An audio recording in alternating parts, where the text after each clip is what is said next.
কলকাতা টিভিতে এখন সময় আজ নজরে যে খবরে সারা দিনভর ঘটে থাকা যে সমস্ত খবর সেই সমস্ত খবরে আপডেট দেবো এই মুহূর্তে আপনাদের। আমাদের সঙ্গে রয়েছে বিভিন্ন প্রান্ত থেকে আমার প্রতিনিধি, বিধানসভা থেকে দেবাশিস রয়েছে, যাদবপুর থেকে রয়েছে শুভঙ্কর, নেহরু মিউজিয়াম দিল্লি থেকে রয়েছে প্রদীপ এবং বিআইটিএম থেকে রয়েছে সত্য। বিধানসভার যে দ্বিতীয় বাদল অধিবেশন, সেই বাদল অধিবেশনে যাদবপুর নিয়ে উত্তাল হয়েছে শুভেন্দু অধিকারী, অর্থাৎ বিরোধী দলনেতা শুভেন্দু অধিকারী, এবং এই নিয়ে বিস্তারিত জানবো। এবং অন্যদিকে মুখ্যমন্ত্রীর টেলিসম্মান, এই নিয়েও বিস্তারিত জানবো। এবং 29শে আগস্ট সর্বদল বৈঠক রয়েছে, পশ্চিমবঙ্গ দিবস নিয়েও সেখানে আলোচনা হতে পারে এমনটাও জানা যাচ্ছে, এবং সেই নিয়েও বিস্তারিত জানবো। আমাদের সঙ্গে রয়েছে বিধানসভা থেকে সরাসরি দেবাশিস দা। দেবাশিস দা, ঠিক কি জানা যাচ্ছে এই মুহূর্তে, বিধানসভার আপডেট কি রয়েছে?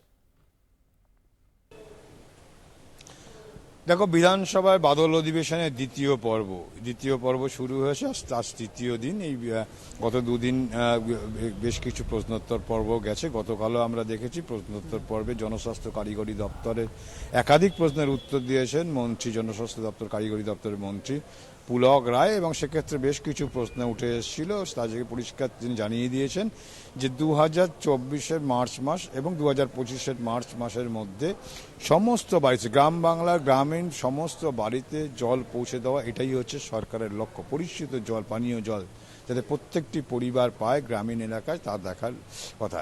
এর পাশাপাশি বেশ কিছু বিধায়কের প্রশ্ন এসেছিল, যে প্রশ্ন করতে যে জল, এই যে বাড়িতে বাড়িতে যে কানেকশন দেওয়া আছে, সেক্ষেত্রে অনেকেই পয়সা চাইছে, 10,000 টাকা 5,000 টাকা করে চাইছে। স্পষ্টভাবে মন্ত্রী পুলক রায় জানিয়ে দিয়েছেন যে পয়সা যারা চাইছে তাদেরকে চিহ্নিত করে তাদের বিরুদ্ধে এফআইআর করা হবে এবং তাদেরকে গ্রেপ্তার করা হবে। অর্থাৎ সরকার যে জলের কানেকশন দিচ্ছে, অর্থাৎ মুখ্যমন্ত্রী মমতা বন্দ্যোপাধ্যায়ের স্বপ্ন জল মিশন যে প্রকল্প, সেই প্রকল্পের অধীনে কোনো পয়সা কিন্তু দিতে হচ্ছে না, তা জনগণের উদ্দেশ্যে স্পষ্টভাবে তিনি বিধানসভায় তিনি জানিয়ে দিয়েছেন। এছাড়াও বিদ্যুৎ দপ্তরের বেশ কিছু প্রশ্ন এসেছিল, সেখানে প্রশ্নে অনেক বিধায়ক প্রশ্ন করেছিলেন বিদ্যুৎ মন্ত্রী অরূপ বিশ্বাসকে। সেই জায়গায় তিনি জানিয়েছিলেন, বিধায়কদের প্রশ্ন ছিল যে যেটা ওয়েস্টবেঙ্গল বিদ্যুৎ পর্ষদের আওতাভুক্ত যে সমস্ত এলাকা আছে, সেই এলাকায় 3 মাসে অন্তর করে বিল পাঠানো হয়। সেক্ষেত্রে যদি প্রত্যেক মাসে বিলের ব্যবস্থা করা হয়, তখন তার উত্তরে বিদ্যুৎ মন্ত্রী পরিষ্কার জানিয়েছেন যে তারা একটা সার্ভে করেছিল, সেই সার্ভে রিপোর্টে বলেছে যে বেশিরভাগ মানুষই, অর্থাৎ গ্রাহক যারা, তারা চাইছেন 3 মাসের বিলটাই চাইছেন।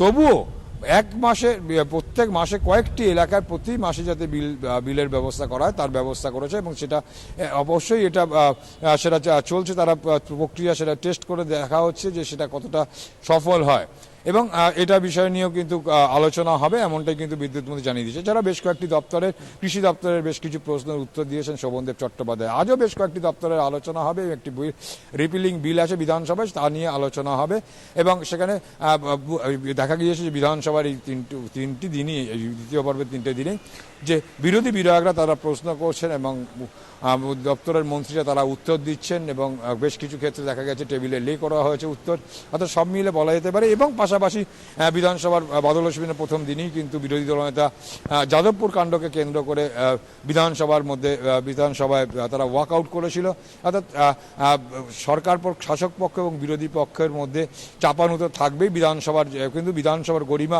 বারবার করে যেটা স্পিকার এর আগেও বলেছেন, যে বিধানসভার গরিমা রক্ষা করার দায়িত্ব কিন্তু প্রত্যেকটি জনপ্রতিনিধি। সেভাবে বিধানসভার তাপ উত্তাপ থাকবে, কথাবার্তা পক্ষ বিপক্ষে কথা থাকবে, কিন্তু সেটা অতি অবশ্যই তার সমস্ত বিধানসভার গরিমাকে রক্ষা করেই। সুদীপ্ত, একদমই তাই। আর এবার যেটা জানতে চাইবো যে মুখ্যমন্ত্রীর যে টেলিসম্মান অ্যাওয়ার্ড, সেই বিষয়ে বিস্তারিত জানবো তোমার থেকে। দেখো, 2023 সালের টেলিভিশনের সঙ্গে যুক্ত যে সমস্ত কলা কৌশলীরা আছে তাদেরকে সম্মান দেয়। 2011 সালে ক্ষমতায় আসার পর থেকে মুখ্যমন্ত্রী মমতা বন্দ্যোপাধ্যায় সাংস্কৃতিক জগতে, বলা যেতে পারে তিনি তথ্য সংস্কৃতি দপ্তরেও তিনি মন্ত্রী, এবং এই বাংলার চলচ্চিত্র থেকে শুরু করে বাংলার টেলিশিল্প প্রত্যেককে উৎসাহিত করা মুখ্যমন্ত্রীর কিন্তু তার একটা, আমরা দেখেছি যে 2011 সাল থেকে তিনি উৎসাহ দিয়ে এসছেন। যারা গুণী ব্যক্তি, যারা সংস্কৃতি জগতের গুণী ব্যক্তি, প্রত্যেককেই তিনি সম্মান দিয়েছেন। সেক্ষেত্রে বাদ যায়নি একদম ছোট পর্দা, অর্থাৎ টেলিভিশনের পর্দা থেকে শুরু করে রূপালী পর্দার নায়ক নায়িকারাও প্রত্যেককে তার যথাযোগ্য মর্যাদা দিয়েছে। যারা গায়ক গায়িকা প্রত্যেকেই তার রাজ্য সরকারের পক্ষ থেকে সম্মান দেওয়া হয়েছে। এবং এখনও প্রত্যেকটি যারা রাজ্যের কেন সারা দেশের যারা প্রতিষ্ঠিত ব্যক্তি, যারা সাংস্কৃতিক জগতের ব্যক্তি, যারা প্রসিদ্ধ ব্যক্তি, তাদের প্রত্যেকেই কিন্তু রাজ্য সরকারের পক্ষ থেকে সম্মান জানানো হয়। এবং ঠিক সেই মোতাবেক কিন্তু আজকেও কিন্তু সেই টেলি সম্মান অ্যাওয়ার্ড দেওয়া হবে, যে টেলি সম্মান অ্যাওয়ার্ডের মধ্যে টেলিভিশন পর্দায় যারা যে সমস্ত কলাকুশলীরা আছে তাদেরকে পুরস্কৃত করবে, তাদের কাজের স্বীকৃতি দেবে কিন্তু মাননীয় মুখ্যমন্ত্রী মমতা বন্দ্যোপাধ্যায়। আজ ধনধন্য স্টেডিয়ামে বিকেল 5টায় এই অনুষ্ঠান হবে এবং তাদের হাতে পুরস্কার তুলে দেবে। এছাড়াও থাকছে বেশ কিছু সাংস্কৃতিক অনুষ্ঠান। একটা জিনিস পরিষ্কার যে মুখ্যমন্ত্রী মমতা বন্দ্যোপাধ্যায় এই প্রত্যেকটি যারা রাজ্যের যারা শিল্প কলাকুশলী আছে তাদেরকে উৎসাহিত করা, এটাই হচ্ছে মুখ্যমন্ত্রীর চিন্তাধারা। এবং কাজ যাতে ভালো হয়, কারণ বাংলা তিনি তার দাবি যে, এবং তিনি বিশ্বাস করেন যে বাংলা আগামী দিন কিন্তু পথ দেখাবে দেশকে না, বাংলা পথ দেখাবে কিন্তু বিশ্বের একটা দরবারে কিন্তু বাংলার জায়গা অন্যরকম তৈরি হবে। এবং বাংলা সবার আগে, সমস্ত মেধা থেকে শুরু করে সমস্ত দিকে কিন্তু বাংলা এগিয়ে রয়েছে। এবং তিনি বারবার করে বলেছেন যে বাংলা বই, বাংলা চলচ্চিত্র করার জন্য রাজ্য সরকার উৎসাহিত করছে। অর্থাৎ বলা যেতে পারে বাংলাকে বিশ্বের দরবারে তুলে ধরার যে চেষ্টা করছে, তাদের সকলকে সঙ্গে নিয়েই কিন্তু চেষ্টা, আর তারই একটা অঙ্গ হিসাবে কিন্তু আজকে এই টেলি সম্মান অ্যাওয়ার্ড, অর্থাৎ যারা টেলিভিশন সংযুক্ত সে সমস্ত কলাকুশলী আছে তাদের উৎসাহিত করাই কিন্তু মূল লক্ষ্য। একদমই তাই। এবার যেটা জানতে চাইবো যে পশ্চিমবঙ্গ দিবস নিয়েও আলোচনা হতে পারে বলে মনে করা হচ্ছে। 29শে আগস্ট সর্বদল বৈঠক রয়েছে, ঠিক কি ওখানে আলোচনা হবে? দেখো, আমরা দেখেছি গত 20শে জুন রাজভবনে রাজ্যপাল সিভি আনন্দ বোস তিনি পশ্চিমবঙ্গ দিবস পালন করেছিলেন। যদিও রাজ্য সরকারের পক্ষ থেকে কিন্তু জানানো হয়েছে এবং সে বিষয়টা কিন্তু মেনে নেওয়া হয়নি বা তাকে স্বীকৃতি দেওয়া হয়নি সেই দিবসটা। এবং মুখ্যমন্ত্রী স্পষ্টতভাবেই জানিয়েছিলেন যে এই 20শে জুন দিবসটা দেশ ভাগের দিন, সেদিন থেকে কখনোই পশ্চিমবঙ্গের জন্য কখনোই উৎসবের দিন হতে পারে না। এবং সেই মোতাবেক কিন্তু তিনি একটি কমিটি গঠন করে, যেখানে পশ্চিমবঙ্গ দিবস একটা কথা বলা হয় এবং তিনি একটি কমিটি করে দেন। সেটা প্রখ্যাত ঐতিহাসিকবিদ সুগত বসু, প্রাক্তন সাংসদ, তিনি ছিলেন সেই কমিটিতে ছিলেন সেখানে চন্দ্রিমা ভট্টাচার্য, ব্রাত্য বসু, সেখানে ছিলেন বিধায়ক পরিষদীয় মন্ত্রী শোভনদেব চট্টোপাধ্যায়, সেখানে ছিলেন শিউলি সাহা, ছিলেন বনগাঁর বিধায়ক বিশ্বজিৎ শাহ। তাদেরকে নিয়ে একটা কমিটি করে দেওয়া হয়েছিল, যে কমিটি সিদ্ধান্ত নেবে কবে এবং কবে দিন ঠিক হবে যেখানে পশ্চিমবঙ্গ দিবস হবে। এবং সেই কমিটি দুটো বৈঠক করে, বৈঠকের পরে একটি সুপারিশপত্র পাঠায়। সেই সুপারিশে পয়লা বৈশাখটাকে তারা বেছে নিয়েছিলেন, কিন্তু যাতে এই বিষয় নিয়ে বিরোধীদের কোনো যাতে আপত্তি না থাকে, তাই জন্য সর্বদলীয় বৈঠক আগামী 29শে আগস্ট নবান্ন সভাঘরে এটি সর্বদলীয় বৈঠক ডাকা হয়েছে। সেক্ষেত্রে আলোচনা হতে পারে এমনটাই কিন্তু যে কেন 20 জুন রাজ্য সরকার সেই পশ্চিমবঙ্গ দিবসকে মানছেন না এবং কেন পয়লা বৈশাখকেই সুপারিশ করা হচ্ছে পশ্চিমবঙ্গ দিবসে। সেখানেও বেশ কয়েকটি রাজ্যে তার জায়গায় যে জন্মদিন পশ্চিমবঙ্গে যে দিনটিকে পশ্চিমবঙ্গ দিবস হিসেবে পালন করবে তার সপক্ষে যুক্তি সেখানে কিন্তু সেই আলোচনার মধ্যে উঠে আসবে, যে কেন রাজ্য সরকার বা কেন সেই কমিটি পশ্চিমবঙ্গ দিবস পয়লা বৈশাখ সুপারিশ করা হচ্ছে বা কোন দিন সুপারিশ করা হবে। কিন্তু 20 জুন যে রাজ্য সরকার মানছেন না পশ্চিমবঙ্গ দিবস, তা কিন্তু স্পষ্টতই জানিয়ে দিয়েছেন, কেন সেই দিনটা দেশ ভাগ হওয়ার দিন, সেদিনকার কখনোই পশ্চিমবঙ্গের জন্য উৎসবের দিন হতে পারে না, এটা কিন্তু স্পষ্ট জানিয়েছে। অর্থাৎ 29শে আগস্ট নবান্ন সভাঘরে এই বৈঠক হবে এবং সেদিনকারই ঠিক হবে যে পশ্চিমবঙ্গ দিবস কবে থেকে শুরু হবে এবং কবে সেই দিনটা তৈরি হবে। সর্বসম্মত বৈঠক এবং বিরোধীদের সেখানে ডাকা হচ্ছে, বিরোধীরা সেদিকে নজর থাকবে পশ্চিমবঙ্গ দিবস কবে ঠিক হয়। তুমি আমাদের সঙ্গে থাকো। ফিরে এলাম বিরতির পর আবার নজর রাখবো আজ নজরের যে খবরের দিকে। এই মুহূর্তে আমরা যে খবরের দিকে নজর রাখবো, আপনারা জানেন যে গতকাল মিজোরামে ভেঙে পড়েছিল নির্মায়মান একটি রেল সেতু এবং সেখানে মৃত্যু হয়েছিল অনেক শ্রমিকের এবং সেখানে বাংলার বহু শ্রমিক ছিলেন এবং সেই খবরের দিকে আমাদের নজর থাকবে। অন্যদিকে আমাদের মহাকাশ গবেষণার ভারত এলিট গ্রুপে পৌঁছে গেল এবং সেই নিয়েও আমরা আপনাদের জানাবো এবং ইসরোর যে সাফল্য সে নিয়েও বিস্তারিত জানাবো আপনাদের। অন্যদিকে যাদবপুর কাণ্ডের কি আপডেট রয়েছে সেদিকেও আমাদের নজর থাকবে। একইভাবে মিজোরামের ভেঙে পড়ল নির্মীয়মান রেল সেতু এবং মৃতের তালিকায় রয়েছে বাংলার বহু শ্রমিক। আপনারা জানেন সে কথা। এবার কি আপডেট রয়েছে সেদিকে আমাদের নজর থাকবে। আমাদের সঙ্গে রয়েছে পরিতোষ, আমাদের প্রতিনিধি পরিতোষ রয়েছে মালদহ থেকে সরাসরি।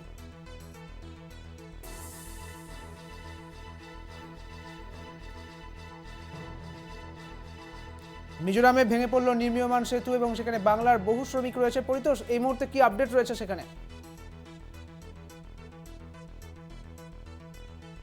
যে জায়গায় রয়েছি এই জায়গাটি হচ্ছে মালদার রতুয়া 2 ব্লকের পুকুরিয়া গ্রাম পঞ্চায়েত। এই গ্রাম পঞ্চায়েতের চৌদুয়ার বলে একটি গ্রাম রয়েছে। এই গ্রামের গোটা গ্রাম এখন শোকস্তব্ধ রয়েছে, কারণ এই চৌদুয়ার গ্রাম থেকে বহু শ্রমিক গিয়েছিলেন এই কাজ করতে, যেখানে মিজোরামে ব্রিজ নির্মাণের সঙ্গে যুক্ত ছিলেন।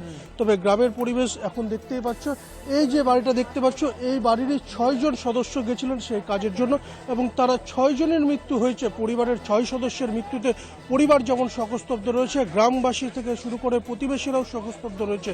তুমি দেখতেই পাচ্ছ প্রশাসন থেকে শুরু করে পুলিশি আধিকারিকরা ইতিমধ্যে এলাকায় পৌঁছেছে, পাশাপাশি বিভিন্ন রাজনৈতিক দলের জনপ্রতিনিধিরাও পৌঁছচ্ছে, কথা বলছেন এই পরিবারের সাথে। দেহ বাড়ি ফিরিয়ে আনা থেকে শুরু করে যাবতীয় ক্ষেত্রে প্রয়োজনীয় পদক্ষেপ গ্রহণ করা হয়েছে। তবে দেখো এই পরিবারের সমস্ত সদস্যরা এই জায়গায় বসে রয়েছে, সকলে শোকস্তব্ধ রয়েছে, কারণ বর্তমানে এই এলাকার যে এই পরিবারেরই 6 জন মৃত্যু হয়েছে এমনটাই জানা যাচ্ছে। তবে এই গোটা পরিস্থিতিতে দেহ কখন ফিরে আসবে সেটা যেমন পরিষ্কার হবে বেলা বাড়ার সাথে সাথে, তার পাশাপাশি কি পদক্ষেপ গ্রহণ করা হচ্ছে। তবে তোমাকে এটাও জানিয়ে রাখবো, বিভিন্ন রাজনৈতিক দলের রাজ্য স্তরের নেতৃত্বরা আসবে এই এলাকায় এমনটাও জানা যাচ্ছে। ধন্যবাদ তোমায়। আরও জানবো মিজোরামের এই যে ভেঙে পড়া সেতুতে মৃত্যু হয়েছে বাংলার বহু শ্রমিকের। মালদহ থেকে আমাদের সঙ্গে আরও এক প্রতিনিধি রয়েছে সব্যসাচী। সব্যসাচী, ঠিক কি জানা যাচ্ছে এই মুহূর্তে? মৃত শ্রমিকের দেহ কখন আসতে পারে, কিছু জানতে পেরেছো? দেখো সুদীপ্ত, মিজোরামে যে ব্রিজ দুর্ঘটনা, সেই ব্রিজ দুর্ঘটনায় কিন্তু গাজলের এক যুবক সেবুল মিয়া সে কাজ করতে গেছিল।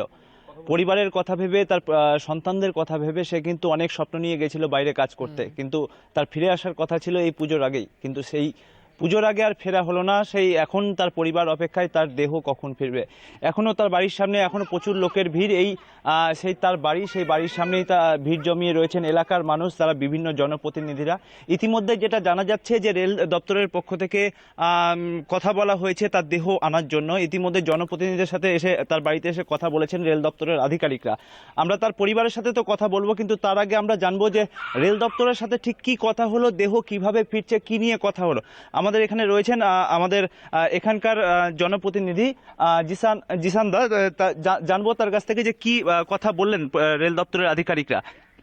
আপনারা ইতিমধ্যে অনেকে জেনেছেন, আর নতুন করে বলার অপেক্ষা রাখেন। এক মর্মান্তিক ঘটনা মিজোরামের রাজধানী শিলচর থেকে 21 কিলোমিটার দূরে আমাদের মালদা জেলার যে সমস্ত শ্রমিক, তার মধ্যে আমাদের বাড়ির পাশে আমাদের ভাই, সে আমাদের সকলকে ছেড়ে চলে গেছেন। এবং ইতিমধ্যেই বিগত কালকে প্রশাসনিক আধিকারিকরা এসেছিলেন, এবং যেহেতু এই পুরো বিষয়টা তত্ত্বাবধানে রয়েছে রেলের আধিকারিকরা আজকে সকালবেলাও এসেছিলেন, এবং তারা যেটা জানিয়েছেন যে বিগত প্রায় 1 ঘন্টা আগে সেখান থেকে তার সমস্ত দেহ নিয়ে বেরিয়ে গেছে।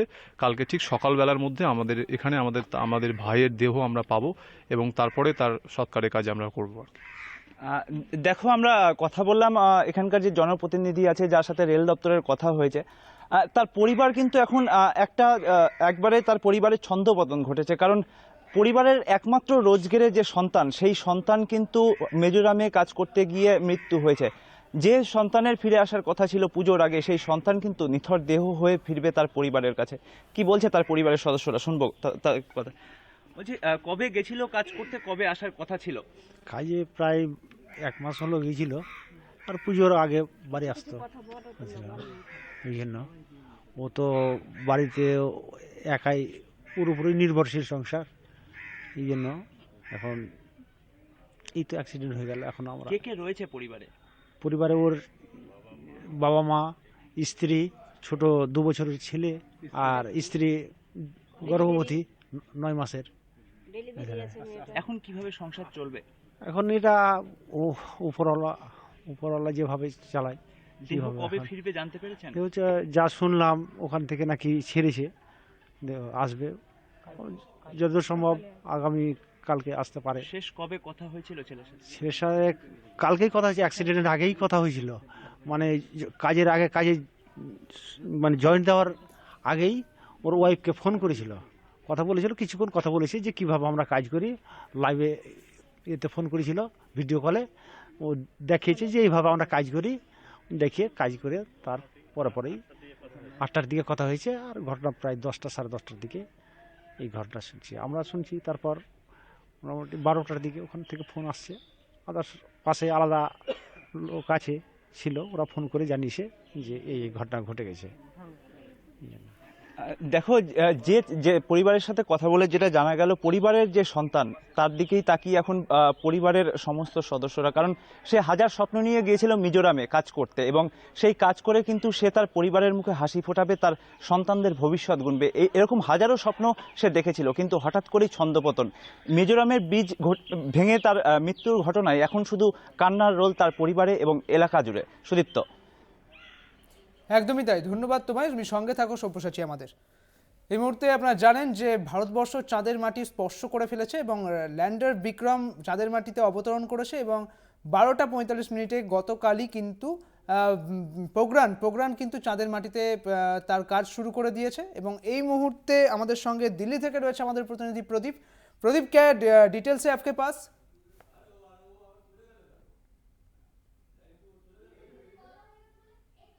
चंद्रयान 3 विक्रम जो लैंड हुआ था सफलतापूर्वक, उसके पूरे देश में वो उसका खुशी का इजहार जाहिर किया जा रहा था लोगों के द्वारा, और तिरंगों के साथ लोग भारत माता का जय घोष कर रहे हैं, गीत गा रहे हैं, झूम रहे हैं। यहाँ तक कि मदरसों के अंदर भी तिरंगे के साथ इस क्षण को सेलिब्रेट किया जा रहा था, खुशी मनाई जा रही थी।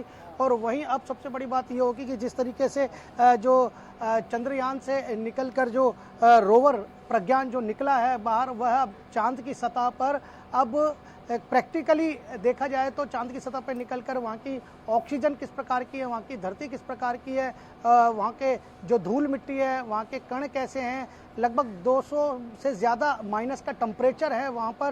तो इन सभी चीज़ों की वहाँ पर जानकारी ली जाएगी। और अब भारत पहला मात्र एक देश ऐसा बन चुका है कि अब भारत पूरे देश को, पूरे विश्व को ये जानकारी देगा कि जो दक्षिण के ध्रुव पर अब क्या हो रहा है, जो उसकी सतह पे हो रहा है। पहला भारत देश बन चुका है विश्व में जो वहाँ तक पहुँचा है।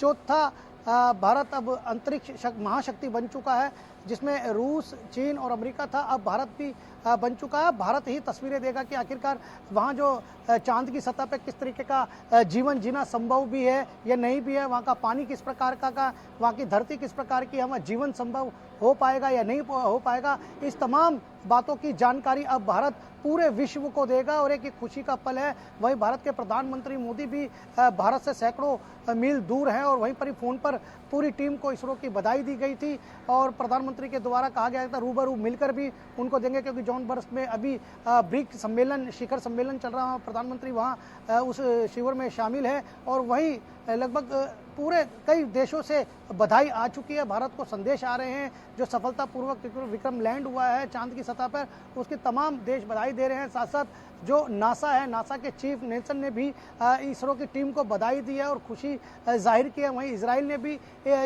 इसकी खुशी बनाई है और भारत को बधाई दी है। कई तमाम देश, रूस, चीन, अमेरिका, पाकिस्तान समेत कई देश अब भारत को बधाई दे रहे हैं, क्योंकि भारत अब एक महाशक्ति के रूप में उभरा जाता बताया जा सकता है। जो अंतरिक्ष की चौथी महाशक्ति के रूप में भारत अब पूरे विश्व के सामने खड़ा है। जी ধন্যবাদ তোমায়, তুমি আমাদের সঙ্গে থাকো প্রদীপ। এই মুহূর্তে একটি গুরুত্বপূর্ণ খবরের দিকে আমরা নজর রাখবো, যেটা জানা যাচ্ছে যে যাদবপুরে অন্তর্বর্তীকালীন যে উপাচার্য অর্থাৎ বুদ্ধদেব সাউকে জরুরি তলব করেছে রাজ্যপাল। যেটা জানা যাচ্ছে যাদবপুরের অন্তর্বর্তীকালীন বুদ্ধদেব। ফিরে এলাম বিরতির পর, আবার নজর থাকবে আজ নজরে যে খবরের দিকে। আমাদের সঙ্গে রয়েছে সরাসরি বিআইটিএম থেকে সত্য সুন্দর, এবং সেখানে আমরা যাব এবং জানবো যে এই যে চাঁদের মাটিতে ভারতবর্ষ এবং তারপরে কীরকম ওয়েদার রয়েছে গোটা কলকাতা জুড়ে। সত্য, তোমার কাছে এটা জানতে চাইবো যে চাঁদের মাটিতে ভারতবর্ষ এই মুহূর্তে কি খবর রয়েছে তোমার কাছে।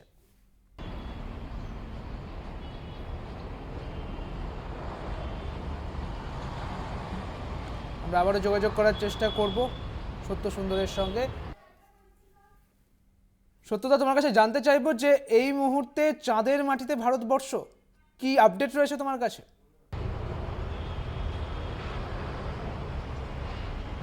দেখো, ইতিমধ্যেই ইতিহাস ছুঁয়ে চাঁদের দক্ষিণ মেরুতে পৌঁছেছে, অবতরণ করেছে যে, এবং ইসরোর তরফ থেকে সেই সিগন্যাল কিন্তু ইতিমধ্যেই পাঠাচ্ছে ইসরোতে চন্দ্রযান 3, এবং সেখানে যেটা জানা যাচ্ছে যে ইতিমধ্যেই রোভার প্রজ্ঞান তার কাজ শুরু করেছে। গতকাল সন্ধেবেলায় 6টা 4 মিনিটে যেরকম ল্যান্ডার বিক্রম সফট ল্যান্ডিং করেছিল এবং তারপর থেকে যথাযথভাবে মহাকাশ বিজ্ঞানীরা লক্ষ্য রাখছিলেন যে কি ধরনের মেসেজ বা কি ধরনের ছবি আসে। ঠিক তারপর থেকেই বলা যেতে পারে রোভার প্রজ্ঞান তার নিজের কাজ শুরু করেছে। ইতিমধ্যেই চাঁদের দক্ষিণ মেরুতে সে আস্তে আস্তে মুভ করতে শুরু করেছে এবং তার গতিবেগ, এই রোভার প্রজ্ঞানের 6 চাকা বিশিষ্ট এই রোভার প্রজ্ঞান, এবং সেখানে তার গতিবেগ প্রতি সেকেন্ডে 1 সেন্টিমিটার, অর্থাৎ খুবই ধীর গতিতে সে চাঁদের দক্ষিণ মেরুর যে চন্দ্রপৃষ্ঠ সেখানে কিন্তু সে প্রদক্ষিণ করছে এবং সেখান থেকে বিভিন্ন তথ্য ইতিমধ্যেই এবং ছবি ইসরোর কাছে পাঠাচ্ছে। ইতিমধ্যেই সেই তথ্য কিন্তু ইসরোর কাছে আসছে। আগামী 14 দিন এভাবেই কাজ করবে রোভার প্রজ্ঞান, এমনটাই ইসরোর তরফ থেকে জানানো হয়েছে। এর পাশাপাশি তোমাকে বলে রাখি যে সোলার প্যানেল রয়েছে ল্যান্ডার বিক্রমের সঙ্গে, সেখানে যাতে কোনোভাবেই আলোর অভাব না হয়, কেননা প্রতি 14 দিন পর কিন্তু আমাদের এখানে পৃথিবীতে যেরকম 14 দিন, সেক্ষেত্রে চাঁদের কিন্তু সেটা একদিন, অর্থাৎ সেই হিসেবকে মাথায় রেখে এবং চাঁদের মাধ্যাকর্ষণ শক্তি যেহেতু পৃথিবীর 6 ভাগের 1 ভাগ, সেই বিষয়টিকেও কিন্তু মাথায় রাখা হচ্ছে। অর্থাৎ ইতিমধ্যেই যে সমস্ত তথ্য এবং যে সমস্ত ছবি স্ক্যান করে রোভার প্রজ্ঞান ইসরোতে পাঠাচ্ছে, সেই গতিবিধির ওপরও কিন্তু নজর রাখছেন মহাকাশ বিজ্ঞানীরা। এবং গতকাল যে সাফল্যের শিখরে পৌঁছেছে দেশ, এবং সেই জায়গায় দাঁড়িয়ে তারা কিন্তু পাশাপাশি অন্যান্য বেশ কিছু এজেন্সিরও সাহায্য নিচ্ছে। অর্থাৎ চাঁদের অন্ধকারাচ্ছন্ন দিকে যদি রোভার প্রজ্ঞান চলে যায়, সেই জায়গা থেকে যে তথ্য বা ছবি আসার ক্ষেত্রে তখন কিন্তু আমেরিকার নাসার সাহায্য নেওয়া হবে এবং ইউরোপীয় স্পেস এজেন্সি যে ইউএসএ, তারও সাহায্য নেওয়া হবে, এমনটাই কিন্তু ইসরোর তরফ থেকে জানানো হয়েছে। অর্থাৎ সব দিক বিচার করলে একেবারে সফট ল্যান্ডিং গতকাল যেভাবে হয়েছিল, সেটা যেরকম একটা বড় সাফল্য, চাঁদের দক্ষিণ মেরুতে প্রথম দেশ হিসাবে ভারতের অবস্থান, এবং সেই জায়গা থেকে এটা মহাকাশ বিজ্ঞানের ক্ষেত্রে একটা আরো বড় মাইলস্টোন বলে মনে করছেন শুধু দেশের মহাকাশ বিজ্ঞানীরা নয়, গোটা বিশ্ব এই মুহূর্তে কিন্তু ইসরোর যে কাজ এবং যেভাবে এই সাফল্য এসছে ভারতবর্ষের, তাকেও কিন্তু তারা কুর্নিশ জানাচ্ছেন। অর্থাৎ সব মিলিয়ে বলা যেতে পারে যে এখনো পর্যন্ত রোভার প্রজ্ঞান যেভাবে কাজ করছে, সেটা কিন্তু একেবারেই ঠিকঠাক কাজ করছে বলে মনে করছেন ইসরোর মহাকাশ বিজ্ঞানীরা, এবং গোটা পরিস্থিতির ওপর তারা নজর রেখেছেন। একদমই তাই, ধন্যবাদ সত্য সুন্দর তোমায়। এবার যেটা জানবো, আমাদের সঙ্গে রয়েছে নেহরু মিউজিয়াম থেকে প্রদীপজি রয়েছে আমাদের সঙ্গে। Modi is now BRICS conference and at such time India's success, क्या बोलना चाहेंगे आप? जी, मैं आपको बता दूं कि जिस तरीके से ब्रिक शिखर सम्मेलन जो चल रहा है, ये ब्राज़ील, रूस, चीन, दक्षिण अफ्रीका का चल रहा है, और इसमें जो अर्थव्यवस्था होती है उसको ध्यान में रखा जाता है। जो अपने देश में जिस तरीके से नए नए प्लान्स को इम्प्लीमेंट करते हैं, अर्थव्यवस्था को मजबूत करते हैं, बैंकिंग सेवा को मजबूत करते हैं, इन तमाम बातों की चर्चा की जाती है। और जो देश अर्थव्यवस्था से जूझ रहे होते हैं उनको भी सुधार के लिए क्या क्या कार्य किए जाते हैं उसको भी इसमें देखा जाता है। और आपको बताते हैं कि जिस तरीके से चंद्रयान 3 कि जिस तरीके से सुरक्षित लैंडिंग हुई है और वहाँ पर भारत अंतरिक्ष में अब चौथी महाशक्ति बन गया है, तो कहीं ना कहीं भारत एक विश्व को एक पैगाम भारत ने इस माध्यम से दिया है कि भारत अब किसी भी छोर से कमजोर नहीं है। अब भारत एक महाशक्ति के रूप में उभरता जा रहा है, क्योंकि कई देश भारत से उम्मीद लगाए बैठे हैं। व्यापार की दृष्टि से बात हो, चाहे सेवाओं की दृष्टि से बात हो, जब भी कहीं भी कोई प्रॉब्लम्स क्रिएट होती है तो भारत की तरफ कई देश उम्मीद लगाते हैं। इसी को देखते हुए अब जो चंद्रयान की सफलता हमारी हुई है चंद्रयान 3 की, तो वह बड़ी मजबूती के साथ भारत को एक पूरी तरीके से पूरे विश्व के अंदर स्थिति को मजबूत करता है। और वहीं भारत अब जो यान के द्वारा जो तस्वीरें वहाँ ली जा रही है, तस्वीरें जिस तरीके से आ रही है चांद पर, जिस तरीके का वातावरण है, ऑक्सीजन किस लेवल की है, रहने का संभव हो पाएगा नहीं होगा, ऐसी तमाम जो जानकारियाँ भारत ही पूरे विश्व को देगा। इसके लिहाज से भारत एक मजबूत महाशक्ति के रूप में अब भारत सबसे आगे शीर्ष कदम पे है। जी একদমই তাই, ধন্যবাদ তোমায় প্রদীপ। একদমই তাই, একদম ভারত শীর্ষে রয়েছেন এই মুহূর্তে। দক্ষিণ মেরুতে এর আগে কোনো দেশ পৌঁছাতে পারেনি, ভারতই প্রথম। এ বিষয়ে এবারে আরও বিস্তারিত জানবো যাদবপুর কাণ্ডে, যাদবপুরের যে রহস্য মৃত্যু, সেই রহস্য মৃত্যুতে কি আপডেট রয়েছে সেই বিষয়ে বিস্তারিত জানবো। আমাদের সঙ্গে রয়েছে শুভঙ্কর। শুভঙ্কর, ঠিক কি আপডেট রয়েছে এই মুহূর্তে যাদবপুর কাণ্ডে?